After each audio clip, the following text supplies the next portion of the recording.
Hello again there, YouTube fans. This is the real Creepy Doll Man here. I'm back with an all-new episode. It is October the 2nd of 2018. Time is now 5 a.m. Okay, we're back. Today's episode is titled The Real Creepy Doll Man from Louisville, Kentucky tells another true tale of the house. Part 3 now begins. Okay. As y'all know that, like I said earlier before that we had a problem with our neighbors, Christy and Danny. We've been having off and on problems, altercation with them one neighbors. But after that, we met other neighbors in this neighborhood that were good. And we seen some neighbors come and go. And, things change over time and that. But later down, I realized I made some mistakes in my time. Later, like I said, my sister decided to go into doing something stupid. My little sister decides to go into the tarot card business through a woman she met in England.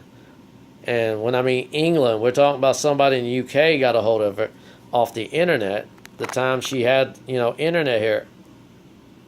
This lady paid her in sometimes British money. And that's what kind of screwed up my little sister from getting a good job. And she used to read tarot cards all the time. We had very weird things going on in this house at that time. My little niece, the one that grew up, which is my older niece, she witnessed some weird stuff that went on in this house. And one day she told me that she seen somebody went past her and went into the bathroom, and then they disappeared. But before that, we had problems before all this happened. And going back to the very deal when my older niece was dating this young man that used to live behind the alley here, which lived on William Street. His name was Brandon. Now, Brandon had a father and mother, which we met before, which is Tommy and Deanna. And later down the road that one day that my niece brought him in here when I won a pool table very years ago. I had a pool table in the living room. The living room was so small you can barely get any type of deal into that room. Now, I didn't like the young man at first, which was Brandon at first, but then I found out he was cool down the road. And then later on, that I didn't really actually not like him at first. And then when I did like the boy, the only thing I didn't like was when he brought his friend in here. And they had an altercation when he lost. His friend lost to Brandon for playing a game of pool, and he beat him. Then the trouble began, having trouble with they were dealing with the pool table down the road. Brandon decided to leave here one day at the school because he got out of school and decided to go home by himself. And if I would have stopped that young man today, that young man would have been alive today, because I didn't know that his friend was plotting to kill him. And later down the road, he killed him in cold blood, and he covered up to look like a suicide. It's kind of sad and tragedy that things happen for a reason. And after the young man died, he died at a young age. He was only 14 years old, but there was another problem that this young man wouldn't live very long anyway because he had cancer. And we didn't know that Brandon had cancer until, I think my niece told me that. He would have died probably after 16 years old or in his 20s because he wouldn't live very long. But after that, Tommy comes in the picture that, things happen that I got to know Tommy for a while. I hung out with him after his son died. I lost my father. Tommy became like a father figure to me. And, after he lost his son, I guess he got close to me as well. And I got to meet his wife, Deanna, and his older daughter, which is, I think, Sandra. Sandra was the oldest one. Or it was Rhonda. Is it a Rhonda or Sonda? I can't pronounce. It's either Rhonda or Shonda. I met one of his daughters. I don't know which one it was. It's either Rhonda, I think I met, which is the oldest. And, she was very tall. very slim, even taller than me. I'm only 5'2", for God's sake. But I met her. She was very beautiful. The sad part, she got into doing drugs, from what I heard from her father later down the road. But I got to hung with Tommy that one day. It's lucky. You don't want to be with him when he's drinking, because when he's drinking, he goes around the curves real fast. I remember one day he did, like, in a 35 to 25 mile per hour zone, he did about 50 around the curves. And I felt myself, I should have put my seatbelt on that day, because I could feel myself sliding around in the car. I was lucky I didn't go through the windshield, because he was driving so fast.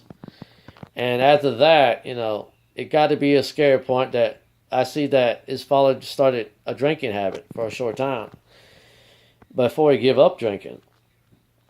And later down the road, we lost track when they moved, because he didn't move right away, but when he moved, we lost track of Tommy and Deanna. Later down the road, we found out that Deanna passed away, but Tommy's still alive to this very day, because I still hang out with him to this very day to play pool.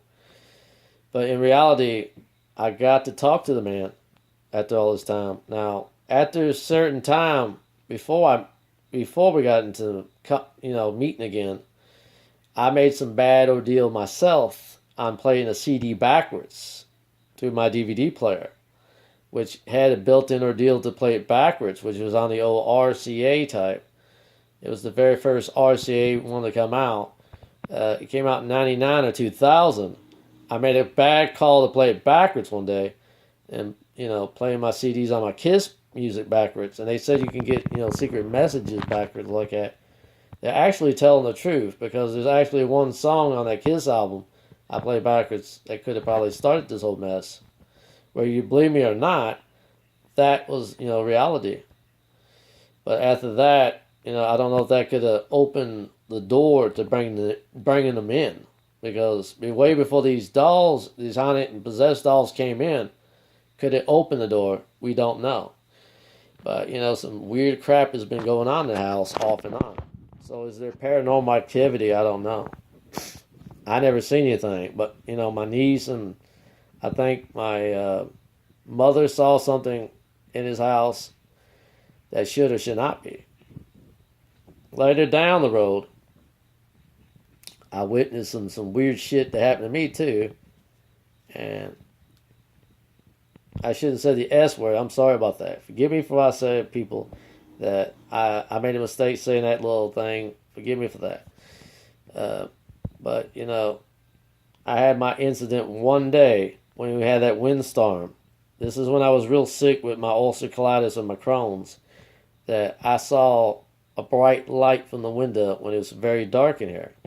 This is before I had that windstorm that knocked out the power in his neighborhood here in Louisville, Kentucky. I saw a light that came into the window here in this dark room here in my room. And I saw a figure of a man appear in the light. I didn't understand what it was at first. It could have been God, or it could be Jesus standing before me, or an angel. But I couldn't see the face because the face wasn't clear. It was blurry. And I saw him all dressed in white, and he put his hand out towards me, and that kind of freaked me out. I didn't know what it meant. This is before I became a Christian. And, weird things have been happening to me. Something I never seen before. I flipped out, and I decided, I'll put my cover on my head. By that time, he disappeared the same way he came in, by the light. He didn't go out the front door, he didn't go out my bedroom door. Excuse me, my mistake. Or he didn't go out the window. He went out the same way he came in, by the light. And other weird stuff has been happening in this house, whether you believe me or not. But after that, I had problems with my Crohn's for so long, and still bleeding off and on from going to the bathroom is not cool. But I survived and lived to tell the tale of my health problems. And, I've been sick off and off with the flu, because everybody in his family gets the flu a lot when it's passed from one person, it's passed from another. But the things get complicated around this ordeal house a lot. It could be maybe there are spirits within this very house. Nobody knows. Or could I have been stupid enough to play the CD backwards at time? Could have summoned a spirit. Nobody knows. But I found out more in time what happened here. That I talked to Tommy a few times, which we used to go out and play pool a lot, that I found out there's 40 people died within this very house. 40 people, indeed, died within this very house. I don't know what part of the house they have died here, and who knows what happened to them.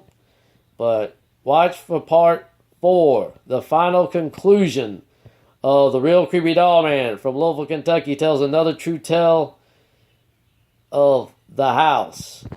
Part 4 begins after this, the final episode.